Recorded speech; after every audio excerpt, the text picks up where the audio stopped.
Good afternoon everyone. My name is Dr. Anu Sharma and I welcome you all on behalf of Mind IAS. As you all know that we have just finished the 69th BPSC exam and BPSC has also released the answer key. So I will give you a quick review of the question paper, that what kind of questions they have asked in science portion in the 69th BPSC, and simultaneously I will teach you a small portion of biotechnology based on my analysis of question paper. So if you see the 69th BPSC question paper, question number 55, that is based on COVID vaccine. Question number 57, that is based on DNA. Question number 59, which is based on vector vaccines. Question number 62, which is based on mRNA, and question number 65 based on basic of medical classification. So if you see the entire question paper of 69th BPSC, out of 30 questions, there are 5 questions which are basically related to your molecular biology or biotechnology.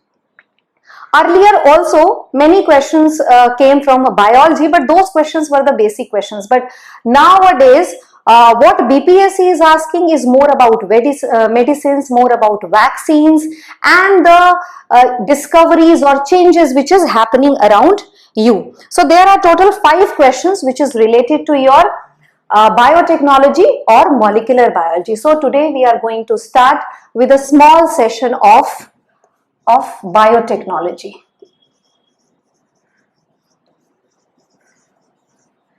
Biotechnology. So before we begin with the topic, we need to understand that what is the meaning of biotechnology. So you can say biotechnology is the use of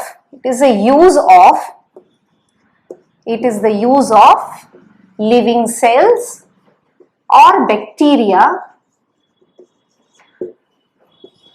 for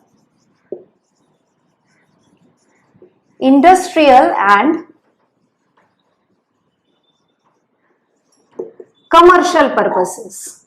So biotechnology, according to the definition, is the use of living cells or bacterial cells for industrial and commercial purposes.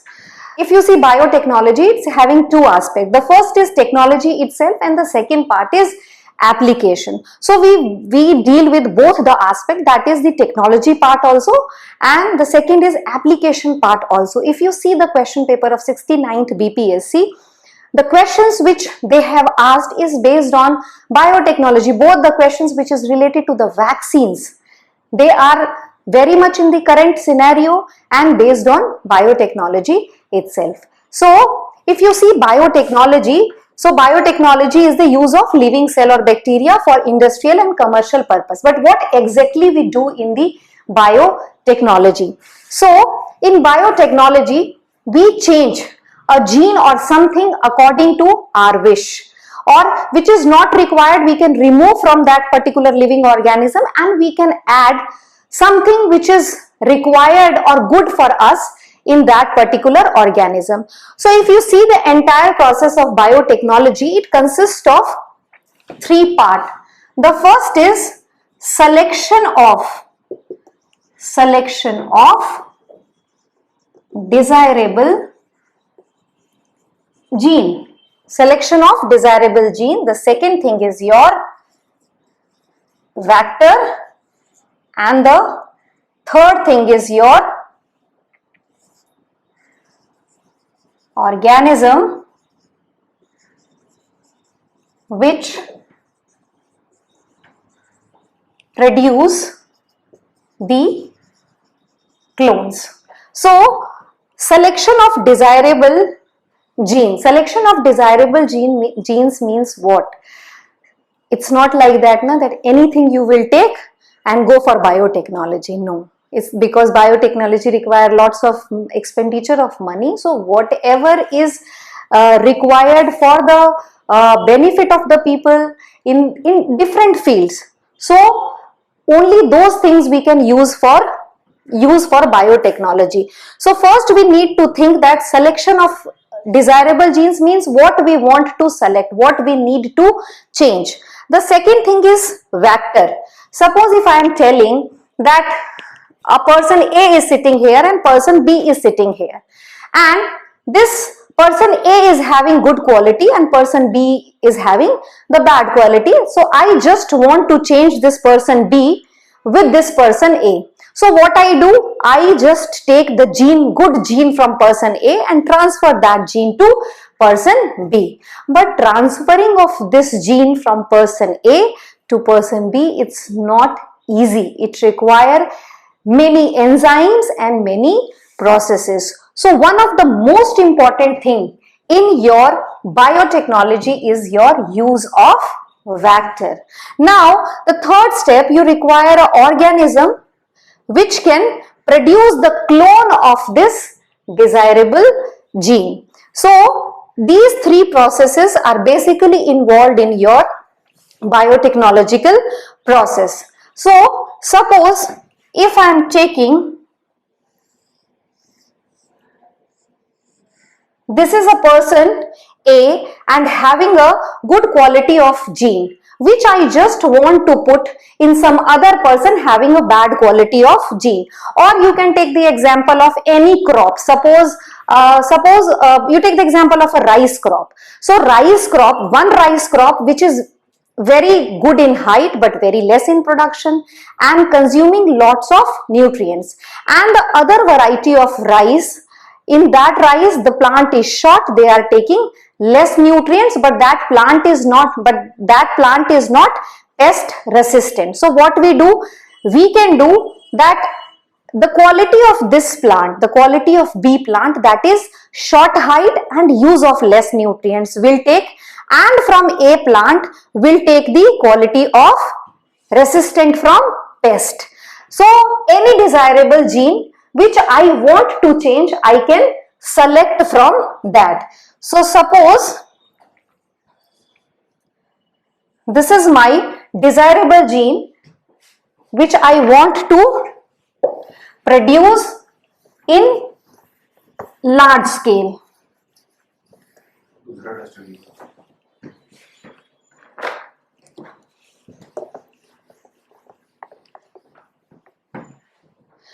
So what I do, this is the desirable genes which I want more in number. So what we do, see this entire genome is not important.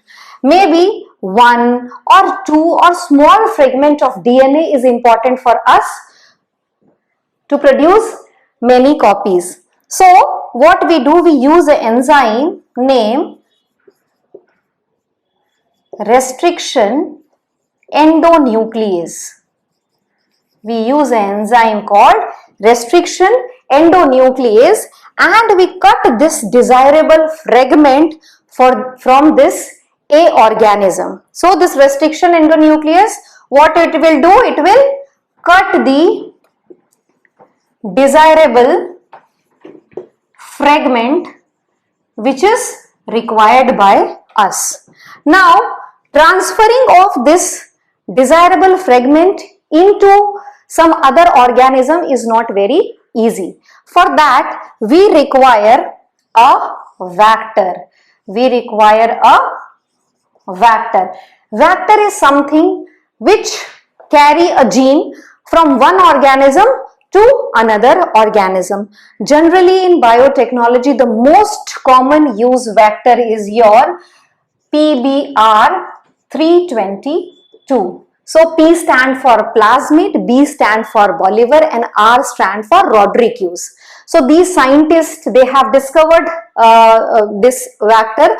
So based on their name, the name of the plasmid is PBR322. So we use a vector.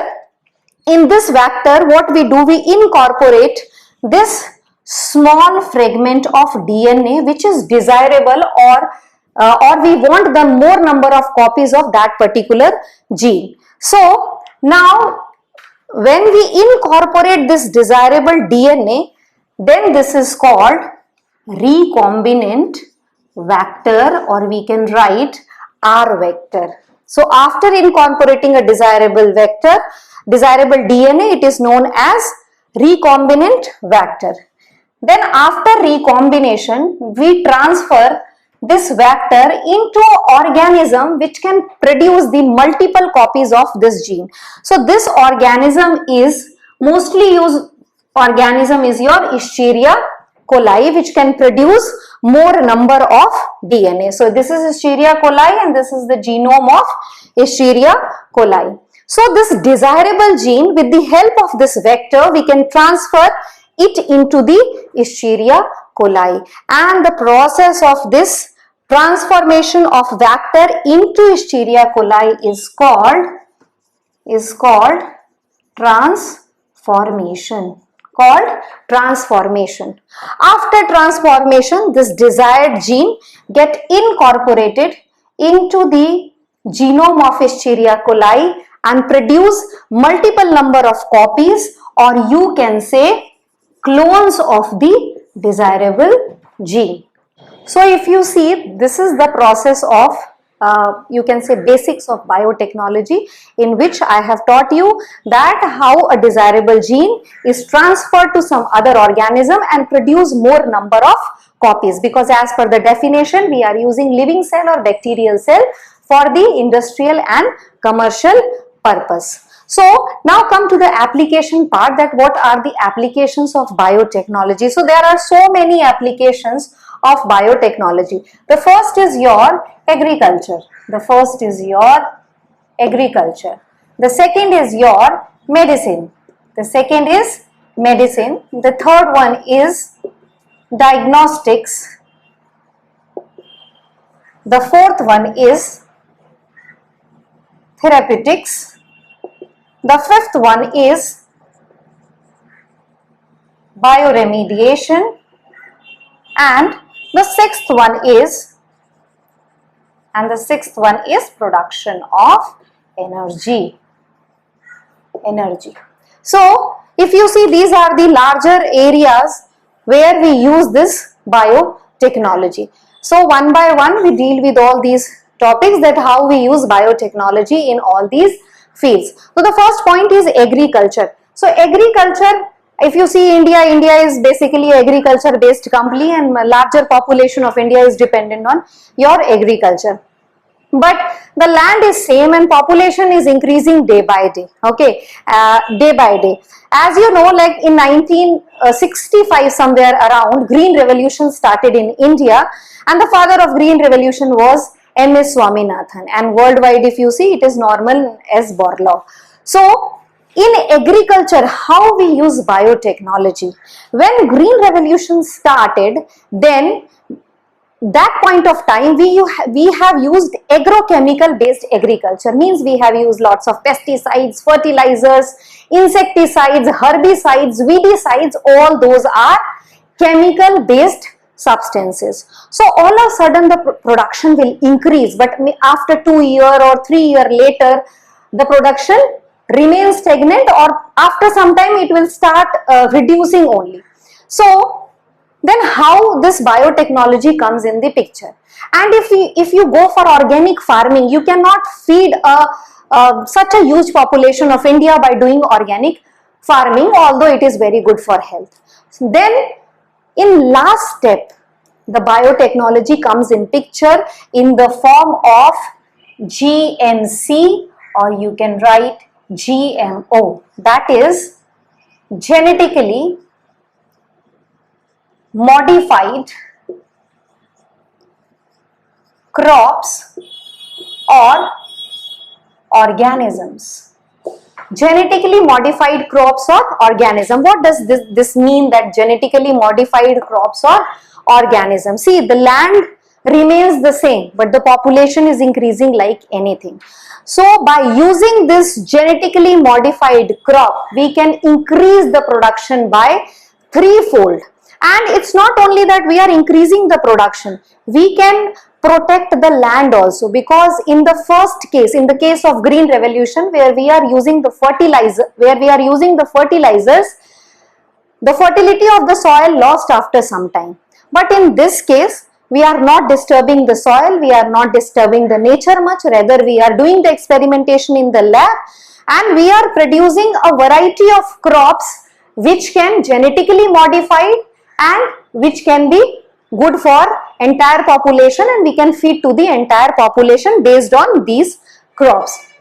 Let's have an example of this genetically modified crop. There is a rice. If you see rice is a complex carbohydrate. If you see, I think all of us in our meal, the basic thing which is in larger proportion is your rice and chapati. So rice and chapati is nothing but they are the source of complex carbohydrate. And if you see in India, there is a huge deficiency of vitamin A in the food. Now, if somebody is deficiency of vitamin A, how you can fulfill the need of that vitamin A? So what if you go and meet the doctor will suggest that eat carrot. Carrot is the rich source of vitamin A. It is the rich source of vitamin A. But you just imagine, you will get the carrot especially in the winter season, and the season is small, and you have to feed such a huge population. Then what is the you can say, what is the remedy for this, that the people will get vitamin A without eating the carrot? So the answer of this question is your golden rice, which is produced by using genetically modified crops. Okay, so what is this golden rice? Actually, if you see that carrot contain a substance called beta carotene. Beta carotene.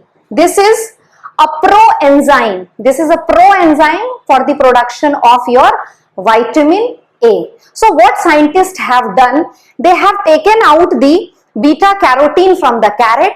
They have studied the entire genomic structure, and when they understand that what are the genetic or chemical structure of this gene, then they have taken this beta carotene not from carrot, they have taken from a plant called daffodil.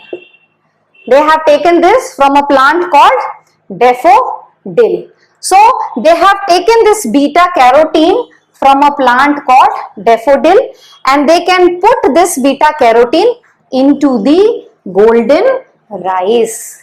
Now the rice which produced by using this technology is rich source of vitamin A. It's rich source of vitamin A. So when the people are eating golden rice, सोने के rice मत समझ लीजिएगा आप, normal rice होते हैं खाने वाले, ठीक है. So if you see golden rice, it is a source of complex carbohydrate, but along with that it is a rich source of vitamin A. So we have taken the gene of beta carotene from this daffodil and we transfer this gene into the rice, and the rice become golden rice, or the rice which is rich in source of vitamin A. So in this way, if we can use biotechnology for this genetically modified crop, I think most of you heard a few months back, if you go to market and ask for tomatoes, it's like all the vegetable sellers, they are selling tomatoes like a gold. If you ask the price, it was around 160, some days 220 and all. So such a huge inflation in the price of tomato. Okay, and if you purchase, suppose if I purchase 1 kg of tomato of 200 rupees, and if I keep those tomato inside my fridge, that tomatoes will remain fresh for I think maximum 3 or 4 days, not more than that. So there is an enzyme which is present in tomato which is called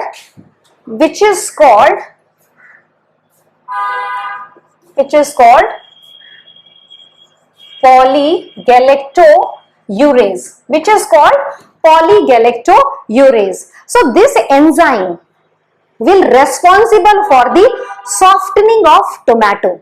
So if the scientists know that this enzyme is responsible for the softening of tomato, so what we do? We remove that gene which code for this enzyme, that is polygalactourase.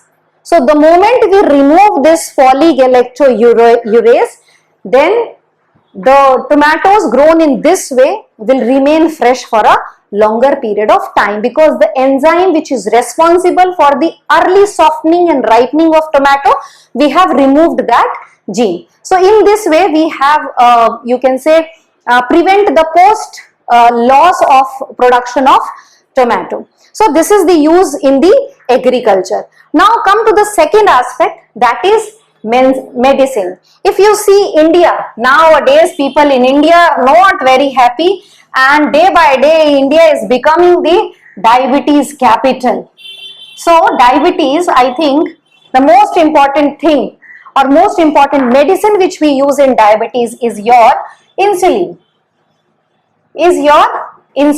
If you see in normal case, inside the body pancreas is present, and this pancreas is producing insulin hormone. If you see pancreas have two types of cells, alpha and beta.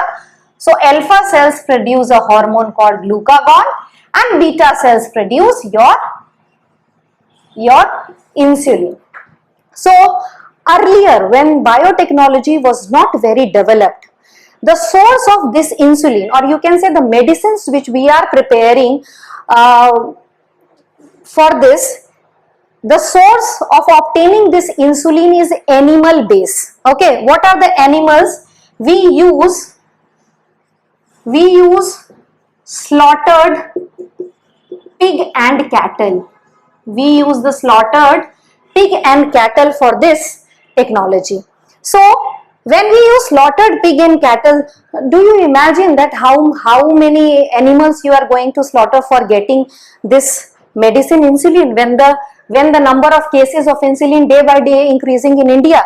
So if you see, practically this is not possible, and because this insulin we are getting from animal base.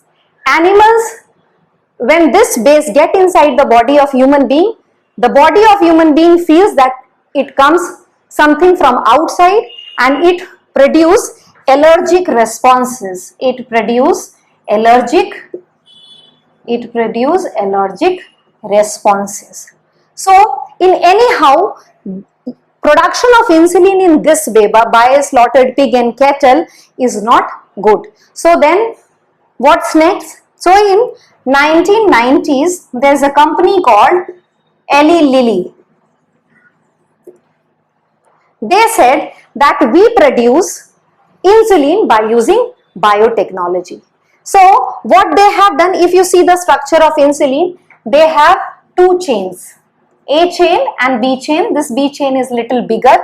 It consists of 20 amino acid, and this consists of 30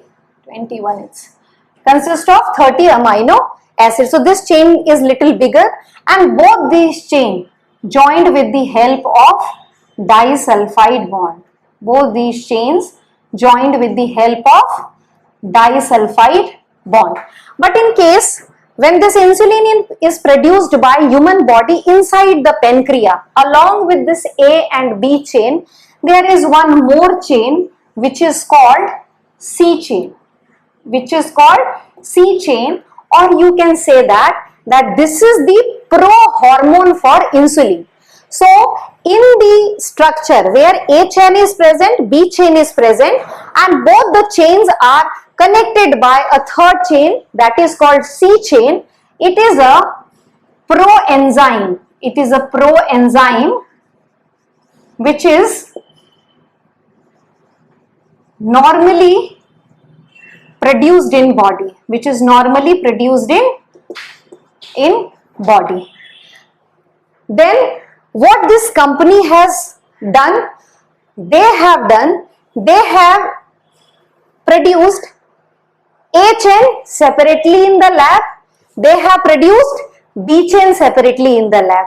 Now I think I need not to tell you that how they have produced this A chain or B chain. They have taken the desirable gene, put that gene inside the vector, transfer that vector inside the Escherichia coli, and get thousands and millions of copies of A chain. Similarly, they have taken B chain, put that B chain into vector, and then transfer to Escherichia coli and get n number of clones of beta chain, and then separately they have joined this A chain and B chain with this disulfide bond. There is no requirement of this C chain when we are producing this insulin artificially, and they have given the name called Humulin. They have given this insulin name called Humulin. So by using biotechnology without slaughtering pig and cattle, we are producing insulin which is very useful for diabetic patients. So this is the use of biotechnology in medicine. If you see worldwide there are 30 medicines which people are using across the world, which is made up of biotechnology. And if you see in India, I think 12 biotechnology medicines we are using, and some of them are, you can say, interleukins. The most widely used is your insulin. The third is your erythropoietin. The fourth one is your hepatitis B virus. The fifth one is human growth hormone, and so on and so on. The list is long. So you please remember the name of all these biotechnological medicines which are commonly used in the field of medicine. So this is the medicinal use of your biotechnology. Now come to the third aspect, diagnostic technology. If you see the field of diagnostic, biotechnology has revolutionized the field of diagnostic, because if you see, there are two ways of diagnosis. Early traditional way of diagnosis, and now we are using biotechnology as a way of diagnosis. Earlier traditional way of diagnosis is blood test, urine test, and so on. But if you see, the diagnostic test by using biotechnology is diagnostics. So nowadays what we are using? We are using recombinant DNA technology for diagnostic. Second, we are using ELISA test for diagnostic. Third, we are using PCR for diagnosis. So these are the techniques which is based on your biotechnology. ELISA is the most common test which we can do for your disease AIDS, acquired immunodeficiency syndrome. And what is the full form of ELISA? Enzyme linked immunosorbent assay. So the full form of ELISA is enzyme linked immunosorbent assay, and this we use for detection of AIDS. But what is the problem in this ELISA for the detection of AIDS also? Like if somebody is infected from AIDS, that person will not get the symptoms just after the infection. It may take 6 months to 1 year to see the infection, or it may take more time also to see the infection in that particular person. So before that you will not get to know about that somebody is affected from your AIDS disease. So in ELISA, if the amount of virus is less, it is difficult to detect. But in case of PCR is one step more advanced than your ELISA. See, PCR also in biotechnology has revolutionized the field of biotechnology like anything. The discovery of PCR happened in 1970 by the scientist called Kary Mullis. And in PCR, if small amount of AIDS virus is also there, then that PCR technique will amplify that virus, and if small quantity of virus is there, that will be also detected by using a technique called PCR. So you can say it is one step ahead from ELISA. So these are few modern techniques which we used for the detection or for the diagnostic purpose in 21st century. So that's all for today regarding biotechnology and its application. I just tried to give you an overview about what biotechnology is and what are the different applications in different fields of say medicine, agriculture and diagnostic. So if you find this video good, please do like and subscribe our channel. Thank you everyone. Thank you for today.